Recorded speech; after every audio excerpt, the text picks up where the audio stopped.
We humans like to think that we run the world. But even in the heart of our great cities, a rival superpower thrives. The ants. These tiny creatures live all around us in vast numbers, though we hardly even notice them.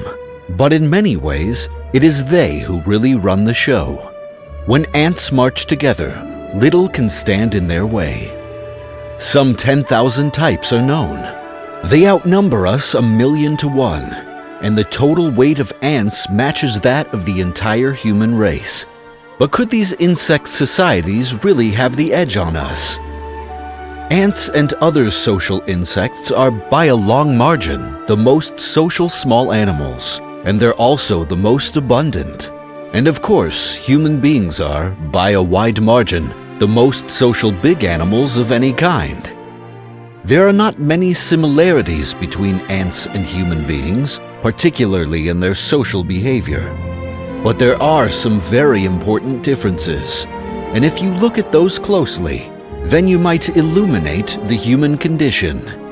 There is a unique genius to human behavior, which is the ability to form long-term binding social contracts. But in doing this, in building up a society that is so enormously successful, we have entered into an eternal paradox, a tension between individuality and self-serving on the one side, and the needs of the society on the other that makes individual success guaranteed. We will always suffer that tension and walk the fine line. The question inevitably comes to mind that is these inherent weaknesses in human society ever prove fatal? And if we ruined the planet for ourselves and disappeared, how would our own extinction affect the world we left behind?